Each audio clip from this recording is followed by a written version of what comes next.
So good morning, students. Welcome to Learners Academy. Okay. So in the next chapter in our revision session is chapter number 7, coordinate geometry. तो हमने एक chapter skip किया है for the reason कि हम जो more of arithmetic chapters हैं जिसमें अर्थमेटिक कैलकुलेशंस हैं, हालांकि ये ज्योमेट्रिक चैप्टर है.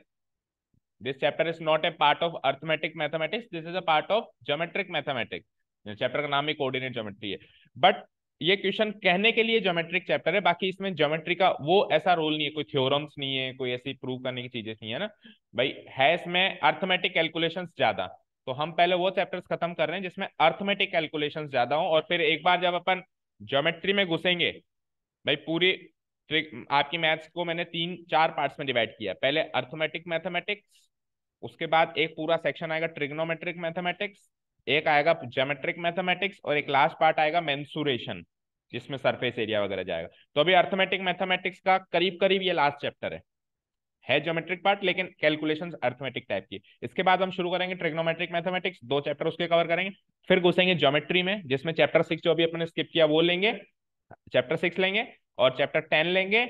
और चैप्टर कंस्ट्रक्शन का कोई रिवीजन नहीं होगा, सुन लो भाई, जिसके भी आ रहा है अपने आप रिवीजन करो, मुझ करते रहो. छोटा सा चैप्टर है, अपने आप उसका रिवीजन करते रहो और मुझसे डाउट पूछते रहो. चैप्टर 11 कंस्ट्रक्शन को हम रिवीजन सेशन में नहीं उठा पाएंगे, टाइम भी नहीं है और उठाने की जरूरत भी नहीं है, एक बार करना ही काफी है. जिसके भी आ रहा है, जिसके नहीं आ रहा है वो तो देखेगा भी नहीं, ओमिटेड है कहीं हो गया ना. और जिसके आ रहा है वो अपने आप उसके एक आध क्वेश्चन भी कंस्ट्रक्शन बैठ के करते रहो, रोज का एक आध क्वेश्चन, कोई डाउट हो तो मुझसे पूछते रहो, ठीक है. और लास्ट में अपन मेंसुरेशन पार्ट उठाएंगे जिसमें 4 चैप्टर लास्ट के हैं ही सही हमारे, 12, 13, 14, 15. 12 को भी थोड़ा सा ज्योमेट्रिक पार्ट ही मान सकते हैं, मतलब है ना. तो ज्योमेट्री का अपने वैसे भी अपना थर्ड सेक्शन होगा तो उसमें कवर हो जाएगा. ज्योमेट्री खत्म होते ही मेंसुरेशन चालू हो जाएगा, चैप्टर 13, चैप्टर 14 एंड चैप्टर 15. ठीक है, तो ये हमारा रहेगा. अच्छा, चैप्टर नंबर 1 का भी अगर टाइम बचेगा तो ही रिवीजन होगा, तो उसके भी आप करते रहो. अगर टाइम बचेगा तो एक दिन उसको भी ले लेंगे, नहीं बचता है तो गारंटी नहीं है. बाकी जो जो चैप्टर मैंने करा बताया अभी मुंह से बोल के, इसकी तो अपन पूरी कोशिश करेंगे कि इसका रिवीजन हमारा हो पाए. ओके, ठीक है. सो चैप्टर नंबर 7 हमारा नेक्स्ट चैप्टर है रिवीजन सीरीज का, कोऑर्डिनेट ज्योमेट्री.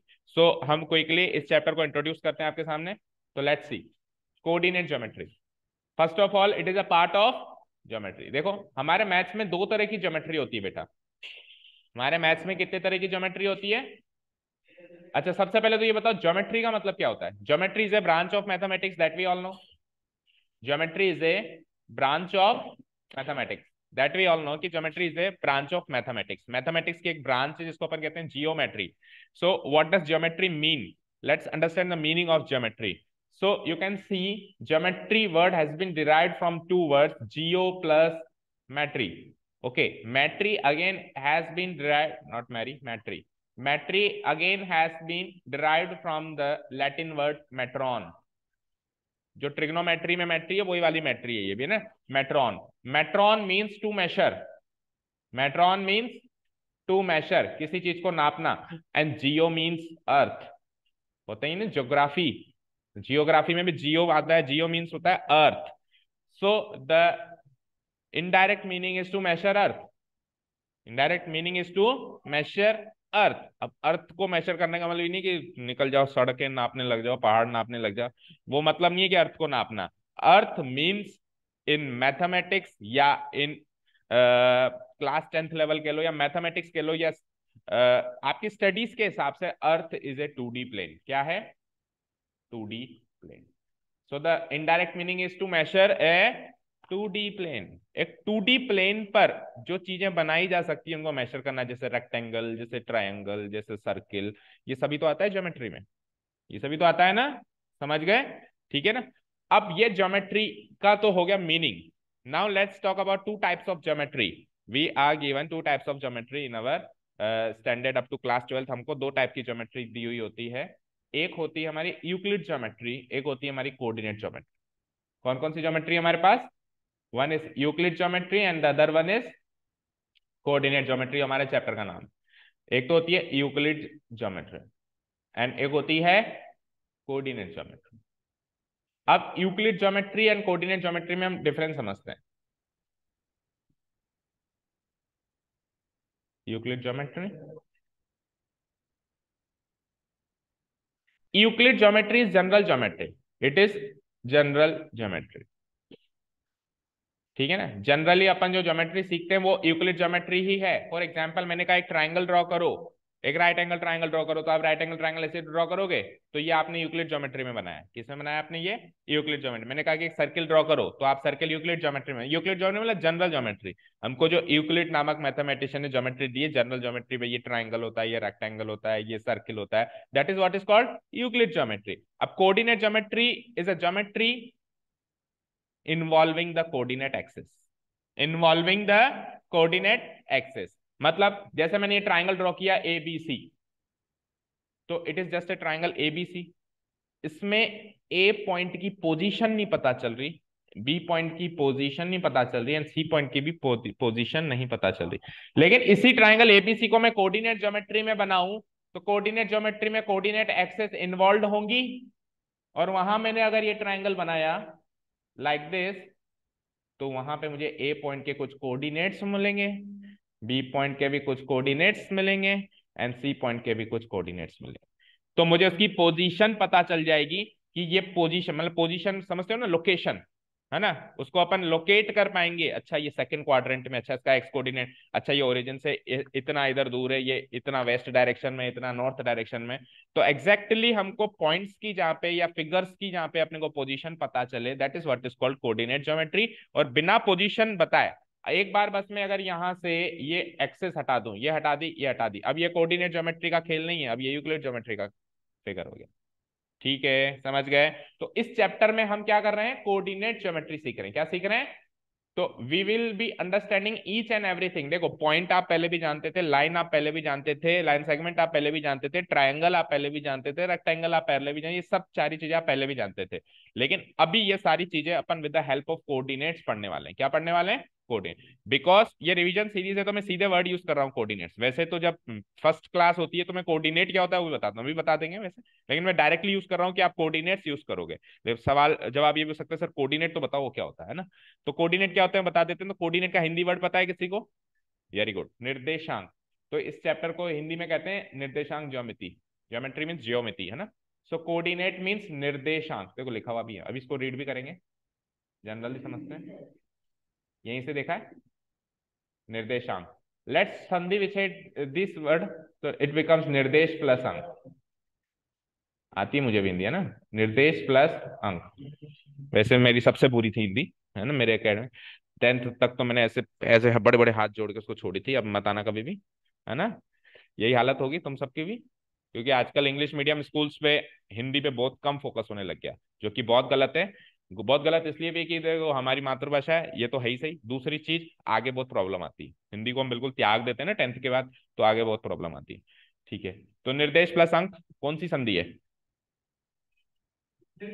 इतना तो मुझे भी पता है यार, अ प्लस अ बराबर आ, अ प्लस अ बराबर आ।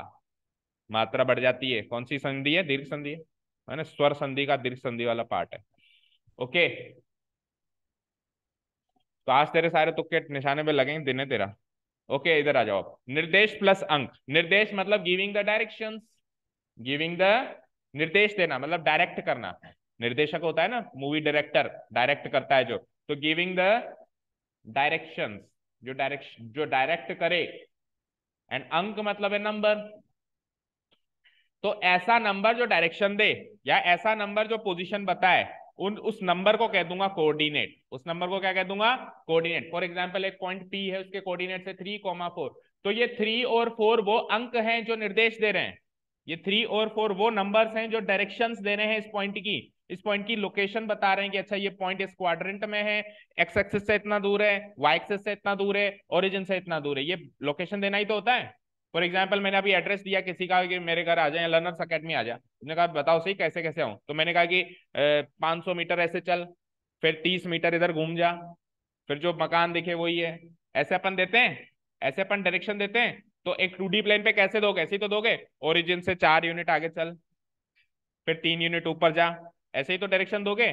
तो आप ये 4 और 3 जो दे रहे हो ये नंबर्स हैं, और ये नंबर्स क्या काम कर रहे हैं? डायरेक्शन देने का काम कर रहे हैं। इसीलिए ये निर्देशांक हो गए, जिसको इंग्लिश में कहते हैं कोऑर्डिनेट्स। क्या कहते हैं? और एक 2D प्लेन पर हर एक पॉइंट के दो कोऑर्डिनेट्स होंगे, one will be x coordinate and one will be y coordinate. X coordinate तो वाई एक्सिस से दूरी होगी और वाई कोऑर्डिनेट एक्स एक्सिस से दूरी होगी। समझ आया? एक्स कोऑर्डिनेट क्या होगा? वाई एक्सिस से दूरी, और वाई कोऑर्डिनेट होगा, सर ये ऐसा उल्टा क्यों? उल्टा इसलिए, देखो लेट्स से कि ये एक 2D प्लेन है और मान लो एक पॉइंट है, लेट्स से पॉइंट पी, इसके कोऑर्डिनेट्स है मान लो 2,5, नहीं उल्टा लिखो 5,2, है ना, 5,2। ठीक है, तो अगर इसका एक्स कोऑर्डिनेट 5 यूनिट है तो ये वाई एक्सिस से 5 यूनिट की दूरी पर है। समझ आया? और इसका अगर वाई कोऑर्डिनेट 2 है तो ये एक्स एक्सिस से 2 यूनिट की दूरी पे। समझ आया? तो जो एक्स कोऑर्डिनेट होता है वो वाई एक्सिस से परपेंडिकुलर डिस्टेंस बताता है, और जो वाई कोऑर्डिनेट है वो एक्स एक्सिस से, ये परपेंडिकुलर डिस्टेंस है इसकी इससे, क्योंकि इस पॉइंट की इस वाई एक्सिस से दूरी तो ऐसे भी हो सकती है, ऐसे भी हो सकती है, ऐसे भी हो सकती है, ऐसे भी, but we are talking about perpendicular distance. तो जो एक्स कोऑर्डिनेट होता है it tells about the perpendicular distance between y axis and that point, और जो y कोऑर्डिनेट होता है it tells about the perpendicular distance between x axis and that point. Is this thing clear to all? So यही introductory part है, इसी को हम आगे सीखने वाले हैं। ठीक है, एक बार रीड आउट करते हैं क्या कहते हैं वो। ठीक है, the coordinate geometry is that branch of mathematics which deals with measuring the earth geometrical figures, earth means what? Geometrical figures, with the help of, बस कोऑर्डिनेट की मदद से अपन, जैसे मैंने कहा एरिया ऑफ ट्राइंगल निकालो, तो आप क्या कहोगे sir? Half into base into height, तो ये तो हो गई यूक्लिड ज्योमेट्री। ये क्या हो गई? Euclid geometry. अभी यहाँ पे एरिया ऑफ ट्राइंगल का नया फॉर्मूला देंगे with the help of coordinates, with the help of coordinates. So everything will be done, everything will be done with the help of coordinates, everything. Okay, चलो आगे चलो। अब कोऑर्डिनेट्स क्या होते हैं उसकी डेफिनेशन सुनो। What are coordinates? These are actually numbers, और ये नंबर्स क्या करते हैं? Providing specific directions. So the numbers providing specific directions are actually the coordinates. Okay fine, चलो in general terms coordinate geometry deals with locating a point. Simple सी भाषा में बात कर रहे हैं कि कोऑर्डिनेट ज्योमेट्री एक ऐसी ब्रांच ऑफ मैथमेटिक्स है जो पॉइंट को लोकेट करना सिखाती है, या पॉइंट की लोकेशन देती है ऑन ए 2D प्लेन। और आगे चल के आप सीखोगे कोऑर्डिनेट ज्योमेट्री 3D स्पेस में भी जाएगी, क्लास 11th में आ जाएगी, है ना। तो अभी के लिए मैंने लिख दिया है, बट इसको आप इग्नोर करो। अभी आप 2D प्लेन पर ही हो, अभी आप जमीन पर ही हो, आसमान में नहीं उड़े हो, है ना। अभी 11th में आसमान में भी उड़ोगे। Okay, with the help of coordinate, आसमान में उड़ने के लिए पहले जमीन पे चलना आना चाहिए, है ना, तो चलना सीख लो पहले अच्छे से। With the help of coordinate axis. And what are coordinate axis, इसकी बात करते हैं। तो जो अपन x axis and y axis बनाते हैं, दिस इज एक्स एक्सिस, जिसको अपन हॉरिजॉन्टल एक्सिस भी बोलते हैं। क्या बोलते हैं इसको? आड़ी एक्सिस। हॉरिजॉन्टल मतलब आड़ा, और वर्टिकल मतलब जो चीज खड़ी होती है। तो खड़ी एक्सिस या फिर वर्टिकल एक्सिस या फिर y axis. Okay, x axis and y axis, done. Okay, ठीक है। और जैसे ही मैं ये एक्स एक्सिस वाई एक्सिस बनाता हूं तो एक्सिस वर्ड का प्लूरल होता है एक्सिस। एक्सिस वर्ड का प्लूरल, एक्सिस वर्ड का plural, not in mathematics, English में भी कभी आपको या कहीं पर भी आपको एक्सिस वर्ड का प्लूरल करना है तो you will do not axis, axes, AXES। क्या होगा इसका plural? Axes. So x axis and y axis together form coordinate axes. क्या बनती है ये? देखो, एक प्लेन पे इनफाइनाइट लाइन से, एक प्लेन पे इनफाइनाइट लाइन से, ये भी लाइन है, ये भी लाइन है, ये भी लाइन है, ये भी लाइन है, ये भी लाइन है, इन सारी इनफाइनाइट लाइंस में से दो लाइन को प्रिविलेज मिला गया, उस लाइन का नाम है x axis. X axis y axis भी एक लाइंस हैं, एक्स एक्सिस वाई एक्सिस भी क्या है? लाइंस ही तो है ना। तो इन दो लाइंस को प्रिविलेज दे दिया गया और इन दोनों लाइंस का नाम रख दिया गया कोऑर्डिनेट एक्सिस, जो एक तो है एक्स एक्सिस और एक है y axis. Is this thing clear? ठीक है, तो यही वो बात यहाँ पे कह रहा था कि with the help of coordinate axes which are x axis and y axis for a 2D plane. 2D plane में दो ही हैं, अगर 3D स्पेस करे तो तीसरी भी आ जाती है, जेड एक्सिस की।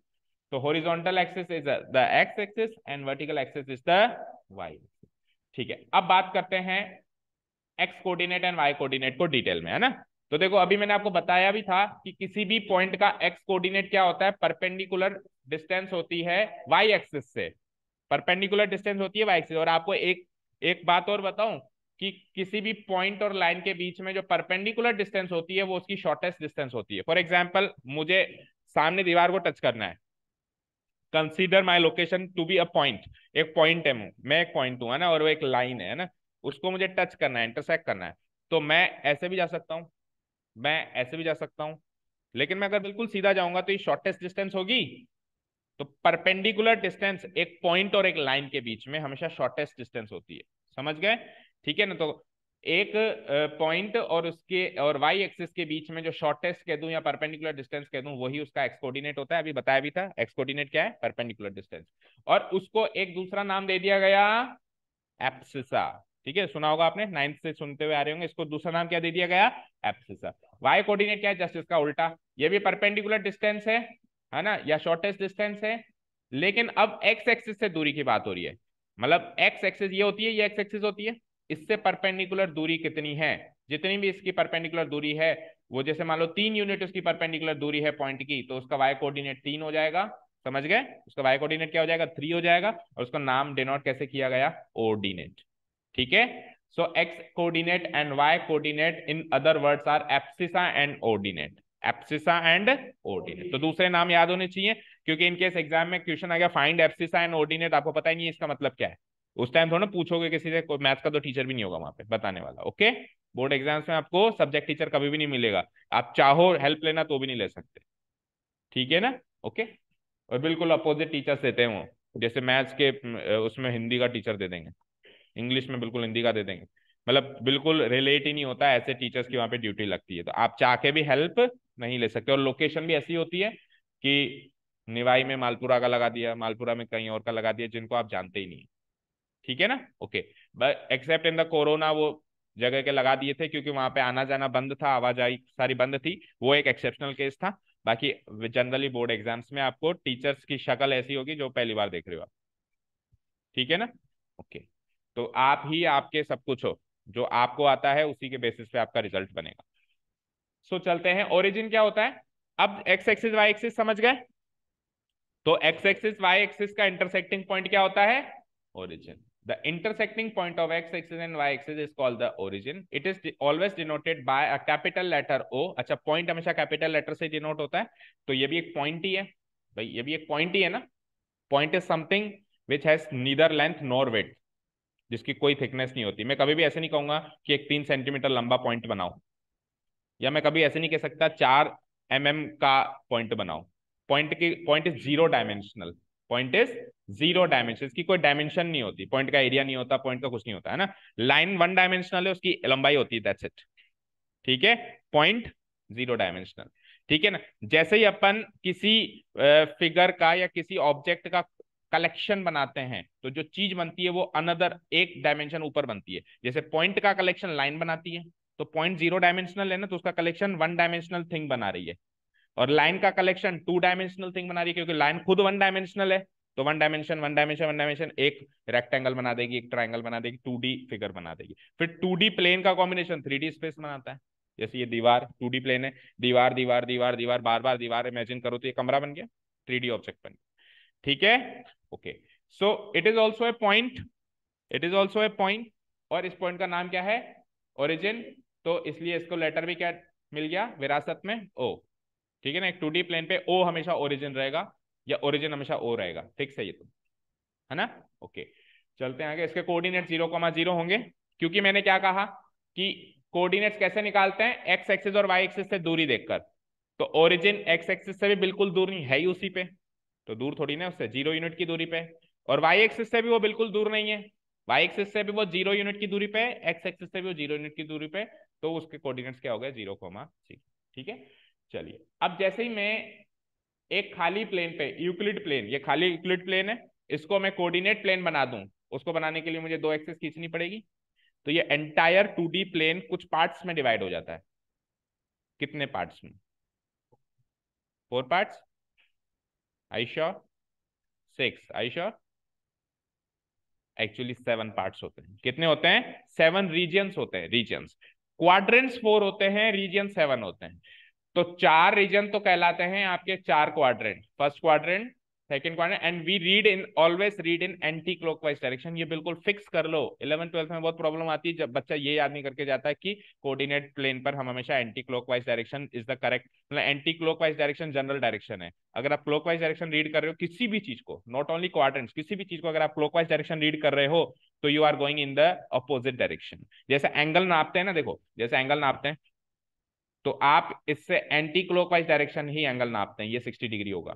अगर आप ऐसे नापोगे, क्लॉकवाइज डायरेक्शन नापोगे, so it is not 60 degree, it is actually 300 degree, क्योंकि आप ऐसे आओगे। किसी भी चीज को एक 2D प्लेन पे हमेशा एंटी क्लॉकवाइज डायरेक्शन ही नापते हैं। आप नेक्स्ट ईयर अभी अभी से अगर आप इन चीजों को माइंड में नहीं रखोगे ना, तो अगले साल ऐसा लगेगा क्या क्या रहा है। तो अभी से इन चीजों को छोटा थोड़ा थोड़ा थोड़ा थोड़ा सुनते रहो, क्योंकि अगले साल पता नहीं है ना भाई, आप कहाँ होंगे हम कहाँ होंगे। भाई जरूरत होने की इतना डिटेल में जो आपको टीचर मिले वो बताया, तो सीधा कहेगा बेटा देखो ये जो एंगल है ना ये 300 डिग्री है। आप सोचते ही रहोगे ये 300 डिग्री कहाँ से लिख दिया इसने, आप सोचते ही रहोगे, वो थोड़ा ना बताएगा, वो तो एक्सपेक्ट करेगा 10वीं वाले ने बता दिया होगा आपको। ठीक है ना, समझ गए। So everything is recorded in what, anti clockwise direction in a 2D plane, not only the quadrants, everything means everything. So first quadrant, second quadrant, third quadrant and fourth quadrant। चार तो हो गई ये रीजन्स, चार तो हो गई ये रीजन्स। पांचवा रीजन होता है the entire x axis except the origin. छठा रीजन होता है the entire y axis except the origin, क्योंकि ओरिजिन उस पे आ रहा है उसको छोड़ के। और सातवां रीजन खुद होता है ओरिजिन। सातवें रीजन में केवल और केवल ओरिजिन माना जाता है। तो ऐसे करके 7 रीजन्स बनाए गए। ओके ठीक है। देखिए quadrants and regions formed by, तो देखो क्वेश्चन एग्जाम में अगर आता है कि रीजन्स कितने बनते हैं तो यू विल टेल 7, और क्वाड्रेंट्स कितने बनते हैं तो यू विल टेल 4। ठीक है ना, पर्टिकुलरली वो जैसे पूछता है वैसे आपको बताना है। पार्ट्स भी 7 होंगे ना, in how many parts a 2D plane is divided, तो 7 parts. The coordinate axis, that is x axis and y axis, divide all the points। Plane पर जितने भी लाखों करोड़ों अरबों इनफाइनाइट पॉइंट्स हैं उनको वो डिवीजन, उनका बंटवारा हो जाता है 7 अलग अलग रीजन्स में। कुछ पॉइंट्स उसमें फर्स्ट क्वाड्रेंट में आते हैं, जैसे इंडिया पाकिस्तान हो गया, तो कुछ लोग इंडिया में रह गए, कुछ लोग पाकिस्तान में रह गए, ऐसे ही हुआ। और कुछ लोग बॉर्डर पे रह गए। अब बॉर्डर वाले क्योंकि वो लोग थे तो वो तो भाग गए इधर या उधर, पॉइंट्स तो बेचारे नॉन लिविंग थिंग है ना, वो वहीं रह गए, तो वो भी एक रीजन बन गया। बॉर्डर के ऊपर वाला भी एक रीजन बन गया ना, समझ गए। तो first quadrant plus plus, second quadrant minus plus. देखो आप सोचो यहाँ पे जो भी पॉइंट्स लाया करेंगे उनके सारे कोऑर्डिनेट्स क्या हो जाएंगे, एक्स दोनों कोऑर्डिनेट सारे, क्या दो ही तो होते हैं, दोनों कोऑर्डिनेट्स क्या हो जाएंगे पॉजिटिव। इधर आओगे तो आप देखो एक चीज याद रखो, अगर आप ओरिजिन से राइट साइड मूव करते हो तो आपका एक्स कोऑर्डिनेट प्लस है, अब ओरिजिन से लेफ्ट साइड मूव करते हो तो आपका एक्स कोऑर्डिनेट माइनस है। ठीक है ना, ये तो हो गया एक्स कोऑर्डिनेट प्लस या माइनस पता लगाने का तरीका। और वाई कोऑर्डिनेट प्लस या माइनस पता लगाने का तरीका, अगर आप ओरिजिन से ऊपर की साइड जाते हो तो वाई कोऑर्डिनेट पॉजिटिव, और ओरिजिन से नीचे की साइड जाते हो तो वाई कोऑर्डिनेट नेगेटिव। तो चलिए अब सेकंड क्वाड्रेंट में आने के लिए आप लेफ्ट साइड आए और ऊपर आए, लेफ्ट साइड आए और ऊपर आए, तो लेफ्ट साइड के लिए एक्स कोऑर्डिनेट नेगेटिव और ऊपर के लिए वाई कोऑर्डिनेट पॉजिटिव, तो इसके साइन क्या हो गया माइनस प्लस। थर्ड क्वाड्रेंट में आने के लिए आप एक्स कोऑर्डिनेट भी नेगेटिव लोगे क्योंकि आप लेफ्ट साइड आ रहे हो, और वाई कोऑर्डिनेट भी नेगेटिव लोगे क्योंकि आप नीचे भी आ रहे हो। ओके, तो इसके साइन क्या हो जाएंगे माइनस माइनस। एंड इधर आने के लिए आप एक्स कोऑर्डिनेट तो पॉजिटिव लोगे because you are moving to the right direction and but in the downward direction, right and down, तो क्या हो जाएगा राइट के लिए प्लस, डाउन के लिए माइनस, प्लस माइनस, ये माइनस माइनस। तो ये चार, मतलब यहाँ पे कोई भी पॉइंट लाया करेगा तो उसके कोऑर्डिनेट्स जो होंगे ये साइन को फॉलो करेंगे ही करेंगे, करेंगे ही करेंगे, है ना। तो आपको ये डायरेक्ट याद होना चाहिए, plus plus minus minus plus minus minus plus minus, ये सीक्वेंस आपको याद होना चाहिए, plus plus minus plus minus minus and plus minus. सोचने का टाइम नहीं होता वहां पे, सारी चीजें कुछ डायरेक्ट रिजल्ट के रूप में आपको याद होनी चाहिए। Then the fifth region is x axis. अच्छा जी, अब एक्स एक्सिस पे लाए होने वाले सारे पॉइंट्स जो होते हैं वो किस फॉर्म के होते हैं उसके बारे में चर्चा करते हैं। तो let me open you a 2D plane for this।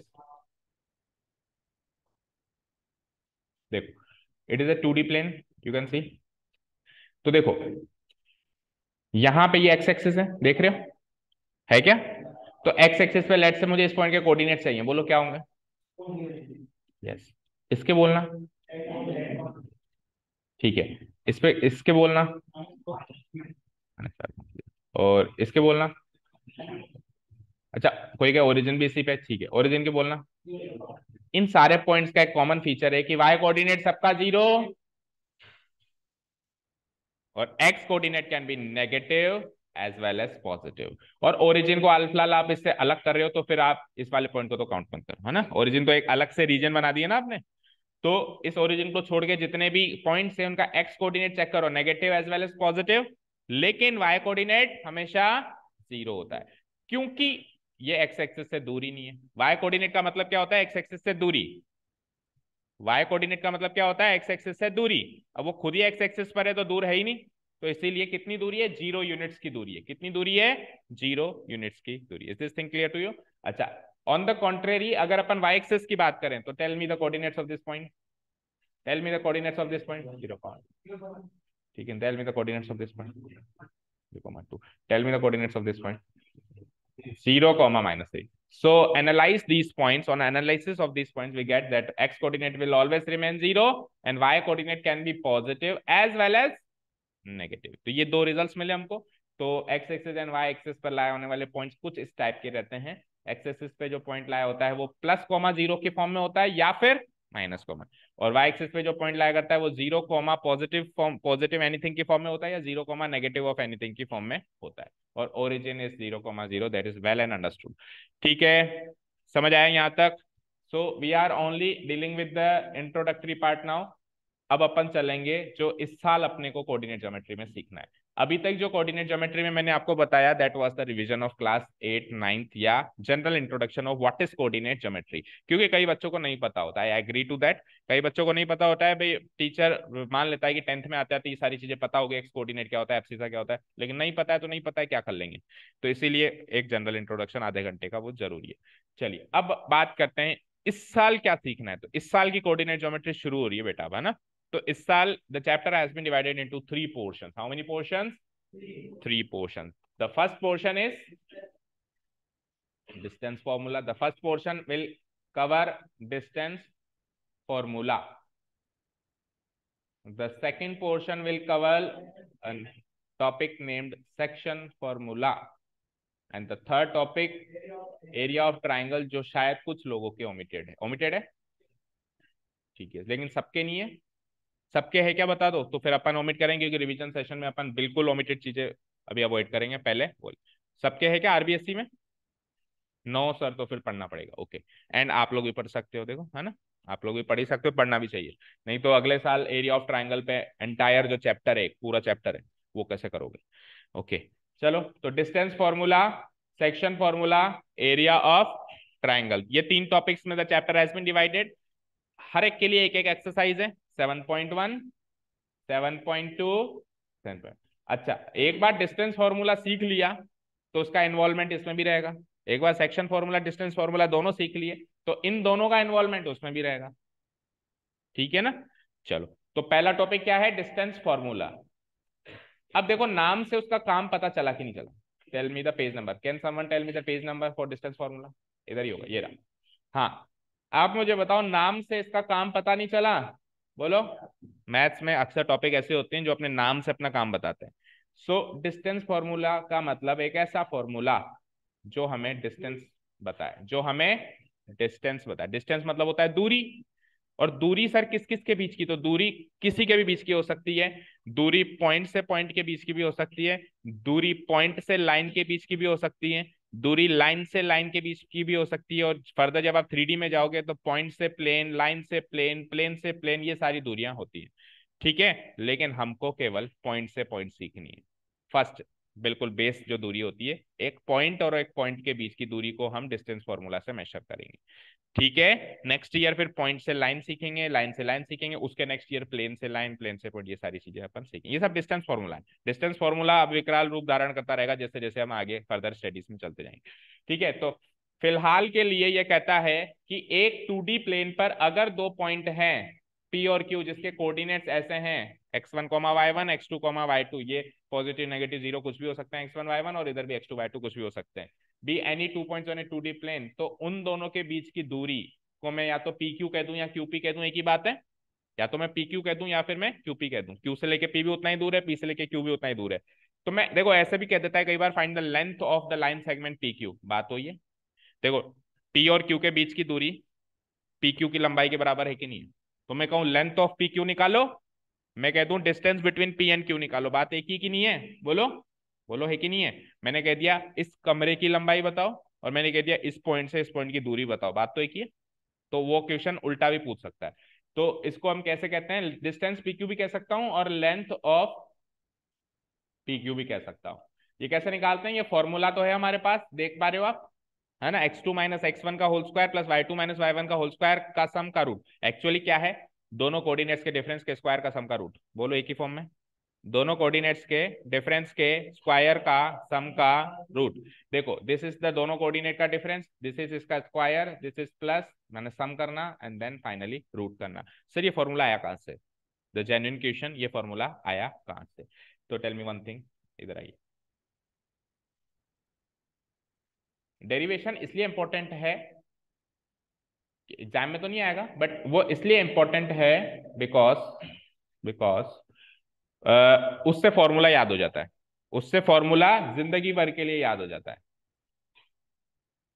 Let's say it is a 2D plane. वैसे तो देखो डिस्टेंस फॉर्मूला अप्लाई तो चारों क्वाड्रेंट में चलेगा, लेकिन आपको चीज अच्छे से समझ में आए इसलिए मैं केवल और केवल फर्स्ट क्वाड्रेंट में डील कर रहा हूँ हाल फिलहाल। ठीक है, उसमें क्या दोनों कोऑर्डिनेट्स पॉजिटिव रहते हैं, तो क्या होता है हमको चीज अच्छे से समझ आती है। ठीक है, तो लेट्स से कोई भी दो पॉइंट ले लेता हूं मैं। लेट्स से मैंने पी यहाँ ले लिया, क्यू यहाँ ले लिया, या यहाँ ले लिया। ठीक है, ठीक है। अब आप देखो पी के कोऑर्डिनेट्स आप ये मत मानना 5,4 मत मानना, हाल फिलहाल ये इनको इग्नोर करो, ये लिखे हुए नहीं है लेट्स से, है ना। वही x1 y1 and x2 y2 मानो हाल फिलहाल के लिए। ठीक है, तो लेट्स से ये तो है p, इसके कोऑर्डिनेट्स क्या है? x1, y1, और वो है q, इसके कोऑर्डिनेट्स क्या है? x2, y2। अब आपको p और q के बीच की दूरी निकालनी है, या फिर यूं कहूं लाइन सेगमेंट pq की लंबाई निकालनी है, एक ही बात है। तो लाइन सेगमेंट pq की लंबाई कैसे निकालेंगे? अब सुनो, एक 2D प्लेन पर वर्टिकल एंड हॉरिजॉन्टल लाइन की लंबाई निकालना बहुत आसान है। फॉर एग्जांपल मैंने एक वर्टिकल लाइन बनाई, मैंने कहा इसकी लंबाई बताओ, बताओ इसकी लंबाई। 5 यूनिट। कैसे? खत्म 8 पे हो रही है, शुरू 3 पे हो रही है, 8 माइनस 3 5। तो वर्टिकल लाइन की दूरी निकालना बड़ी आसान है, हॉरिजॉन्टल लाइन की भी उतनी आसान है। लेट से मैंने इसकी दूरी बताओ, मैं यहाँ से लेके यहाँ तक दूरी बताओ। तो यहाँ से लेके यहाँ तक की दूरी में से यहाँ से लेके यहाँ तक की दूरी माइनस कर दूं, दिस 14, 14 माइनस 5 यानी 9। भाई यहाँ से लेके यहाँ तक की दूरी कितनी है? 14, और यहाँ से लेके यहाँ तक की दूरी कितनी है? 5। 14 minus 5 will give me 9 unit. तो हॉरिजॉन्टल एंड वर्टिकल लाइन की दूरी निकालना चुटकियों का खेल है। तो हम इस डिस्टेंस फॉर्मूला को भी उसी लॉजिक पे निकालेंगे, we will convert it into horizontal and vertical lines. कैसे सर? देखो ऐसे मैं क्या कर सकता हूँ, यहां से लेके यहां तक मैंने एक लाइन खींची, मैं इसको एक ट्राइंगल की शक्ल दे रहा हूं, तो ये हॉरिजॉन्टल लाइन बनी क्या, और ये वर्टिकल लाइन बनी क्या, बताओ? बन गई। ठीक है, तो लेट से ये आर पॉइंट हो गया। ठीक है, अब मुझे बताइए जरा, पी आर की लंबाई चाहिए आपको, क्या चाहिए? अच्छा मुझे एक चीज बताओ, आर पॉइंट के कोऑर्डिनेट भी निकाल सकते हो चाहो तो आप, कैसे निकालोगे बताओ? आर पॉइंट के कोऑर्डिनेट निकाल सकते हो। देखो आर पॉइंट क्या है, आर पॉइंट का एक्स कोऑर्डिनेट क्या है? वाई एक्सिस से दूरी। आर पॉइंट का एक्स कोऑर्डिनेट क्या है? वाई एक्सिस से दूरी। तो आप मानते हो आर पॉइंट वाई एक्सिस से उतना ही दूर है जितना कि क्यू पॉइंट वाई एक्सिस से दूर है। भाई ये उतना ही तो दूर है, दोनों दोनों बराबर ही तो दूर है वाई एक्सिस से। तो अगर उसका एक्स कोऑर्डिनेट x2 है तो इसका भी एक्स कोऑर्डिनेट x2 होगा, क्योंकि एक्स कोऑर्डिनेट वाई एक्सिस से दूरी को कहते हैं, एक्स कोऑर्डिनेट वाई एक्सिस से दूरी को कहते हैं, और वाई कोऑर्डिनेट एक्स एक्सिस से दूरी को कहते हैं। तो ये आर पॉइंट एक्स एक्सिस से उतना ही दूर है जितना पी पॉइंट दूर है। तो अगर इसका वाई कोऑर्डिनेट y1 है तो उसका भी वाई कोऑर्डिनेट y1 हो गया। ये समझ गए? अब आप इजीली पी आर और क्यू आर की लंबाई निकाल सकते हो। अभी अभी मैंने क्या कहा, पी आर एक हॉरिजॉन्टल लाइन है, तो इसकी लंबाई निकालने के लिए इस डिस्टेंस में से इस डिस्टेंस को घटा दो। तो ये टोटल डिस्टेंस कितनी है? x2। भाई यहां से लेके यहां तक की डिस्टेंस कितनी है? x2। और यहां से लेके यहां तक ये डिस्टेंस कितनी है? x1।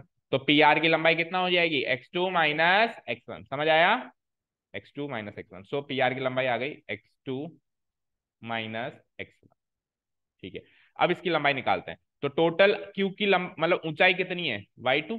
इसका y कोऑर्डिनेट अगर मान लो ये y कोऑर्डिनेट 7 होता तो इसका मतलब ये जैसे 9 है, जैसे 9 है मान लो, तो इसका मतलब ये है ना कि ये यहाँ से y एक्सिस से 9 कदम दूर है, इसका मतलब यही हुआ। तो टोटल ऊंचाई कितनी है इसकी? y2। और इसकी ऊंचाई कितनी है y1, तो ये डिस्टेंस कितनी आ जाएगी, फाइन। अब अप्लाई पाइथागोरस थ्योरम, तो you will get P Q का square equal to what, P R का स्क्वायर प्लस क्यू आर का स्क्वायर। अब पी आर क्या है, x two minus x one का होल स्क्वायर, और क्यू आर क्या हो जाएगा, y two minus y one का होल स्क्वायर। ये पी क्यू के स्क्वायर की वैल्यू, तो पी क्यू की वैल्यू निकालेंगे तो स्क्वायर कटेगा और रूट लग जाएगा। So this is the distance formula. समझ आया अच्छे से डेरिवेशन, ठीक है, इस तरीके से ये डिराइव होके आया है फॉर्मूला। ठीक है, चलते हैं आगे की बात करते हैं, इसको कर देते हैं हम बंद। अब बात ये होती है कि सर x1 किसको मानूं, x2 किसको मानूं, ये भी बड़ा कंफ्यूजन होता है। भाई x1 y1 p को, इस वाले पॉइंट को x1 y1 मान लूं, या उस पॉइंट को x1 y1 मान लूं, या उसको x2 y2, या इसको x2 y2। आप किसी को कुछ भी मानो, आंसर दोनों से आएगा। क्यों, क्योंकि लेट से आपका x1 है 3 और लेट से आपका x2 है 7, तो अगर आप 3 माइनस 7 करते हो तो -4। भाई x2 माइनस x1 करना है ना, आपने उल्टा ले लिया, मान लो 7 माइनस 3 करते हो तो +4, तो आप कहोगे सर डिफरेंस आ गया तो, लेकिन आप स्क्वायर भी तो कर रहे हो, तो स्क्वायर करेंगे तो -4 का स्क्वायर भी 16 और +4 का स्क्वायर भी 16। तो स्क्वायर करने से वो जो डिफरेंस है वो खत्म हो जाता है। भाई देखो a माइनस बी हरगिज बराबर नहीं होता b माइनस ए से, ये आप मानते हो, लेकिन a माइनस बी का स्क्वायर b माइनस ए के स्क्वायर के बराबर ही होता है नहीं होता है, बोलो a माइनस बी का होल स्क्वायर क्या होता है, A square minus 2ab plus B, और b माइनस ए का बोलना b square minus 2ab plus, बताओ एक भी टर्म डिफरेंट है क्या, ए स्क्वायर, ये ए स्क्वायर है ना, ये बी स्क्वायर, ये -2ab का -2ab, तो a माइनस बी का होल स्क्वायर तो b माइनस ए के होल स्क्वायर के बराबर होता है। Moreover you can work on like this also कि b माइनस ए का होल स्क्वायर करना है आपको, so I can write it as -1 common लेके a माइनस बी का होल स्क्वायर। अब -1 का स्क्वायर 1 और a माइनस बी का whole square a minus B, so it is finally a minus B का, ठीक है, डन। तो कैसे भी देख लो, तो इसीलिए अगर आप गलती से x1 माइनस x2 कर दो और y1 माइनस y2 कर दो तो भी आंसर सेम आना है।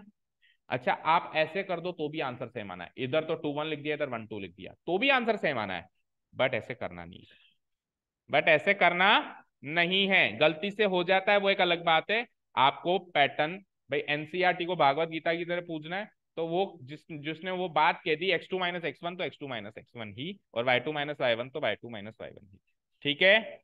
चलिए, और ये इसका डेरिवेशन हो गया और टाइम भी हो गया। अगला सेक्शन फॉर्मूला है, so quickly come to the exercise, अभी है भैया 8 मिनट है। बोलो पेज नंबर बोलो, पेज नंबर बोलो, 160। So exercise 7.1, at least do the direct questions, फिर इनडायरेक्ट क्वेश्चंस कल करेंगे, है ना। At least complete the direct questions. तो पहला क्वेश्चन बहुत ही डायरेक्ट है, इससे डायरेक्ट तो क्या देगा वो, इन दोनों पॉइंट के बीच की दूरी निकालो, इन दोनों पॉइंट के बीच की दूरी निकालो, इन दोनों, तो मैं सेकंड वाला करवा रहा हूँ जिसमें पॉजिटिव नेगेटिव दोनों इन्वॉल्व है। तो मैंने क्या कहा, किसी को भी P और किसी को भी Q, किसी को भी P और किसी को भी Q, सर A और B मान ले, क्या मान ले, बट फिर तो एनसीईआरटी को भागवत गीता की तरह नहीं पूछ रहा है, एनसीईआरटी ने डिस्टेंस PQ बोला है ना, तो डिस्टेंस PQ मान ले, क्या जा रहा है, okay. So let's consider this P and this Q। तो पहला वाला पॉइंट जनरली अपन क्या मानते हैं, x1 कॉमा y1, दूसरा वाला पॉइंट क्या मानते हैं, x2 कॉमा y2। तो टेल मी x1 कितना आया, -5, लिख लिया करो बिल्कुल तसल्ली से, y1 कितना आया 7, x2 कितना आया -1, 4 वैल्यूज मिल गई मुझे, एंड y2 कितना आया 3। अब फॉर्मूला में लगाना है, डिस्टेंस PQ का फॉर्मूला है, द फॉर्मूला इज, कोई कहता है सर पहले y वाली ले लूं, ले ले, आंसर उससे भी सेम आएगा, प्लस ही तो कर रहा है, तो बीच में प्लस करेगा तो a प्लस बी करो या b प्लस ए करो, कोई फर्क नहीं पड़ता, बट जनरल फॉर्मूला यूज करें तो अच्छी बात है। 3D में Z2 माइनस Z1 भी आ जाएगा, 3D में करेंगे ना दो पॉइंट के बीच की दूरी, तो plus Z2 minus Z1, Z coordinate भी आ जाएगा वहां पे, सो x2 यानी दिस माइनस दिस, -1, देखो अब प्लस माइनस साइन की गलती मत करना, x2 की वैल्यू क्या है -1, फिर बीच में माइनस साइन है, माइनस साइन, और x1 की वैल्यू क्या है, वो भी -5, तो ऐसे लिखूंगा और इसको कवर करके होल स्क्वायर करूँ, प्लस y2 क्या है 3, बीच में माइनस साइन है, और y1 क्या है 7 होल स्क्वायर, ठीक है, और इसका क्या करना है root. So it will come out to be -1 minus minus +5, तो +5 हो गया। तो -1 + 5 क्या होता है? +4, +4 होता है का स्क्वायर। और 3 - 7 क्या होता है? -4 का स्क्वायर का सम का रूट। 16 + 16 यानी कि 4√2। हाँ जी, ठीक है, डन। ओके, देखो ऐसे भी कर सकते हो, 4 स्क्वायर और -4 का स्क्वायर, तो 4 का स्क्वायर के बराबर ही है। तो 4 square 4 square twice of 4 square, तो 4 स्क्वायर तो 4 बन गया, 2 अंदर रहेगा। ठीक है, डन। अच्छा, दूसरी चीज सुनो। ऐसे भी देख सकते हो। आपको करना है क्या है, आप जनरल थिंग याद रखो कि आपको कोऑर्डिनेट्स का डिफरेंस करना है। क्या करना है? कोऑर्डिनेट्स का डिफरेंस। तो एक चीज जो ऑलरेडी -5 है और एक चीज जो ऑलरेडी -1 है, तो गैप तो 4 का ही है। -5, भाई आपके ऊपर 500 रुपए का कर्जा है और आपके ऊपर 100 रुपए का कर्जा है, तो बीच का डिफरेंस क्या है? 400। और एक चीज क्या है? 7 और एक चीज 3 है, इसका डिफरेंस भी है 4। मान लो एक चीज है -7 और एक चीज है 10, बताओ डिफरेंस कितना है? 17 का। डिफरेंस कितना है? 17 का। समझ गए? एक तो आप -7 जा रहे हो और एक आप +10 जा रहे हो, तो डिफरेंस कितना हो गया? 17 का। उस 17 का स्क्वायर करना है, डिफरेंस का स्क्वायर करना है। समझ गए? ठीक है। क्वेश्चन नंबर 2 समझ में आया? डायरेक्ट फॉर्मूला अप्लाई करके देख लिया हमने। Find the distance between these 2 points. Can you now find the distance between the two towns A and B discussed in the section 7.2। देखो ये क्या कह रहा है, इन दोनों के बीच की दूरी बताओ। तो अगर ओरिजिन से कभी भी दूरी पूछे आपसे, ओरिजिन है ये, तो आपसे जिस पॉइंट की दूरी पूछी है बस उसका स्क्वायर का सम का रूट कर दो, है ना। क्योंकि 36 - 0 36 ही देगा और 15 - 0 15 ही देगा। तो 36 का स्क्वायर और 15 का स्क्वायर जोड़ के और रूट करना है। तो व्हाट इज 36 का square? Can someone tell me? 1096। What is 15 का स्क्वायर? गलत है क्या? नहीं गलत है, 1096 गलत है। 1296 हो सकता है। 1296 करेक्ट है।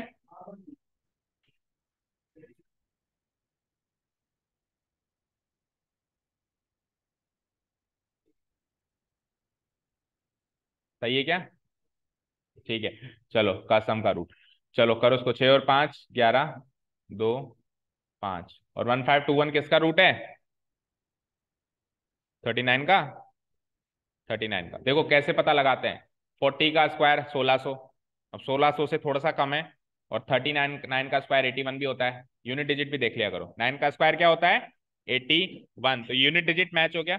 यानी आपको ऐसा नंबर सोचना है जो 1600 से थोड़ा सा कम, यानी 40 से थोड़ा सा कम। 1600 40 का रूट होता है, स्क्वायर होता है, तो 40 से थोड़ा सा कम होगा। और यूनिट डिजिट 1 लानी है। यूनिट डिजिट 1 कैसे आएगी? 9 का स्क्वायर। हमेशा दो नंबर्स होते हैं जो सेम यूनिट डिजिट देते हैं, आपको ये तो पता ही होगा, है ना। जैसे 1 यूनिट डिजिट देने वाले दो नंबर है, 1 और 9। 1 का स्क्वायर 1, 9 का स्क्वायर 81। यूनिट डिजिट 4 देने वाले भी दो नंबर है, 2 एंड 8, और उन दोनों का सम भी 10 है। देखो 1 एंड 9 का सम भी 10, 2 और 8 का सम भी 10, 3 और 7 का सम भी 10। 2 का स्क्वायर 4 और 8 का स्क्वायर भी 64, यूनिट डिजिट फॉर्मूला। फिर 3 और 7 सेम डिजिट देंगे आपको। 3 का स्क्वायर 9, 7 का स्क्वायर 49, 9 9 सेम डिजिट दे दिया।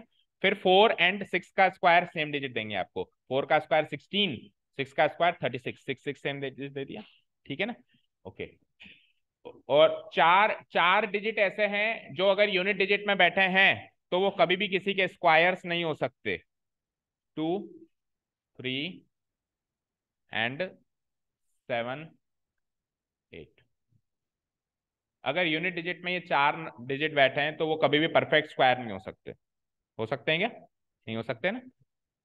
किसी के यूनिट डिजिट में 2 बैठा है वो कभी परफेक्ट स्क्वायर नहीं हो सकता, किसी भी नंबर का स्क्वायर नहीं हो सकता, 3 वाला भी नहीं हो सकता, 7। तो स्ट्रेट अवे 2 3 7 8 दिखे तो आप पता लगा लिया करोगे it is not a perfect square. ठीक है। Question number 3, determine if the points are collinear. Now tell me what do you mean by being collinear? Collinear, co मतलब साथ में, लीनियर, लीनियर मतलब एक ही लाइन पे। तो साथ में एक ही लाइन पे लाए होने का मतलब होता है को लीनियर। जैसे for example Ekta and Supriya are collinear. Then here आ जाओ, Monika, Muskan and Lavika, these 3 are collinear. एक ही बेंच पे बैठे हैं, एक ही लाइन पर है। फाइन, समझ गए? तो एक ही लास्ट क्वेश्चन और करते हैं आज का। 3 4 4 तक, चलो 3 कर दो, बाकी कल करेंगे। फिर कल पूरे खत्म करेंगे, है ना। ठीक है। Determine the points are collinear. तो कोलिनियर, कोलिनियरिटी चेक करने के लिए हमको क्या करना पड़ता है? क्या करना पड़ता है? अभी देखो बहुत सारे तरीके हैं कोलिनियरिटी चेक करने के, काफी सारे तरीके हैं। एरिया ऑफ ट्राइंगल से भी कोलिनियरिटी चेक की जा सकती है ना, डिस्टेंस फॉर्मूला से भी कोलिनियरिटी चेक की जाएगी। नेक्स्ट ईयर जब आप क्लास 11th में आओगे तो एक चीज निकल के आती है स्लोप, स्लोप से भी कोलिनियरिटी चेक होती है। मैग्नीट्यूड, जब वेक्टर्स में जाओगे 11th क्लास में फिजिक्स एंड मैथ्स में वेक्टर्स भी आएंगे, वेक्टर अलजेब्रा में जाओगे तो वेक्टर के मैग्नीट्यूड से भी कोलिनियरिटी, बहुत सारी चीजें हैं कोलिनियरिटी। लेकिन हाल फिलहाल हमारे पास जो हथियार है दैट इज डिस्टेंस फॉर्मूला। हाल फिलहाल हमारे पास हथियार क्या है? Distance formula. तो उस हथियार, अब जब पूरा चैप्टर खत्म कर लेंगे तो एक हथियार और आ जाएगा, एरिया ऑफ ट्राइंगल।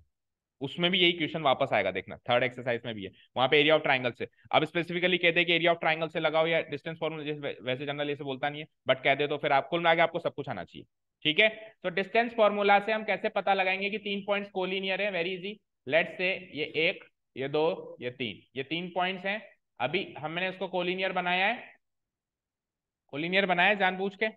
तो अगर 3 पॉइंट्स कोलिनियर है, कोलिनियर मतलब तीन एक लाइन पे लाया करने वाले। अच्छा एक चीज बताओ मुझे, 2 पॉइंट्स कोलिनियर कब होते हैं?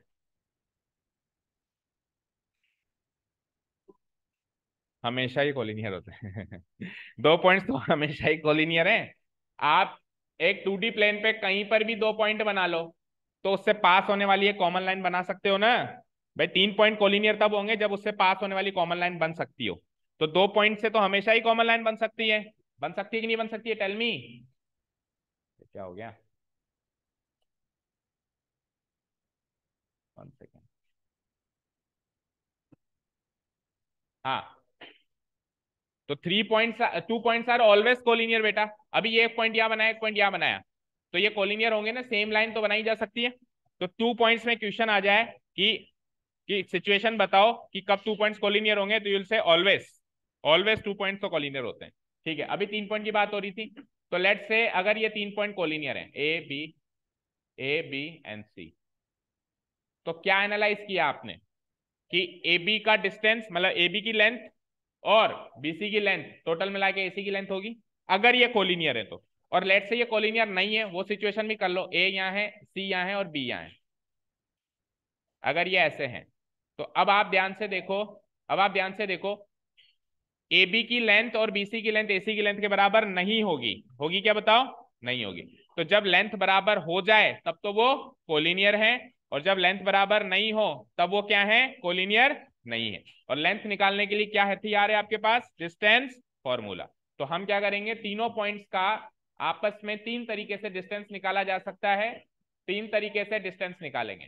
ठीक है, सबसे पहले इन दोनों के बीच का डिस्टेंस, देन इन दोनों के बीच का डिस्टेंस, एंड देन इन दोनों के बीच का distance. So let's find out the distance, let's find out the distance. तो अब देखो फटाफट से निकालो। लेट्स से ये ए है, ये बी है और ये सी है, तो डिस्टेंस ए बी बोलना। देखो 3 - 5, बोलो क्लास 10, 3 - 5 -2 का स्क्वायर 4, 2 - 1 1, 1 का स्क्वायर 1। तो डिस्टेंस क्या आ गई? √5। चलो let's find out distance BC. तो बीसी निकालो, -2 -2 -4, और -4 का स्क्वायर 16। देन आओ 11 - 3 8, 8 का स्क्वायर, ये कितना हुआ? √80। √80, √80 को मैं क्या लिख सकता हूं? 2 रूट, नहीं 3 √5, नहीं, बोलो 2 × 2 × 2 8 × 5, तो 2 √10। 2 √10 सही है? अभी अभी भी गलत है क्या? 2 √20 अब सही है? अब सही है ना? 24 जा, तो 20 को अगेन लिख सकते हो ना, 4 √2 लिख सकता हूँ, मतलब 4 √5 लिख सकता हूँ। यस 4 √5, 16 5 80। ओके चलो last distance AC, distance AC आ जाओ, -2 -1 -3, -3 का स्क्वायर 9, देन 11 - 5 इज 6, 6 का स्क्वायर, तो it comes out to be 45। And √45 को क्या लिख सकते हैं? 3 × 3 × 5, दैट मीन्स 3 √5। ठीक है, तो अब आप देखो इन दोनों का सम इसके बराबर है ना। बट आपने तो कहा था सर इन दोनों का सम इसके बराबर है, तो मुझे सपने थोड़ा आ रहे थे कि बी आए कि सी आए कि ए आए। ऐसे भी तो हो सकता है कि ए यहाँ हो, सी यहाँ हो, बी यहाँ हो। ये देखो एसी, AC प्लस AB, देखो AC प्लस AB का सम BC है, तो दैट मीन्स ए सेंटर में, दैट मीन्स कौन सेंटर में, ए सेंटर, ए सेंटर में, बी यहां पर है और सी यहां पर है। अब देखो ए बी प्लस ए सी का सम बी सी आ रहा है, तो अगर ए सेंटर में होगा तो भी तो कोलिनियर होंगे, ऐसा थोड़ा कि ए स्टार्टिंग में होगा तो ही कोलिनियर होंगे। तो आप कैसे पता लगाओगे, आप तीन डिस्टेंस पता लगाओगे, उसमें से तीनों डिस्टेंस को एनालाइज करके किसी भी दो डिस्टेंस का सम तीसरी के बराबर हो, किसी भी दो डिस्टेंस का सम तीसरी के बराबर, चाहे से ए बी और बीसी का सम एसी के बराबर हो, चाहे से ए बी और एसी का सम बीसी के बराबर हो, चाहे से बीसी और एसी का सम एबी का, इनमें से कोई भी एक केस भी फिट हो जाता है तब तो वो कोलिनियर है, और एक भी केस फिट नहीं होता है तो वो कोलिनियर नहीं है। तो मैं क्या लिख दूंगा, hair here AB plus AC gives me BC, so points A, B, C are collinear, points A, B and C are collinear, proved, या प्रूव करने के लिए देगा या चेक कराने के लिए देगा। डन। तो क्वेश्चन 3 तक क्लियर है, plus the introduction of distance formula plus the introduction of coordinate geometry, ये सारी चीजें क्लियर करी आज हमने। कल अपन 100% एक्सरसाइज खत्म करेंगे। ओके चलो, thank you so much for listening to us, have a nice day, keep learning and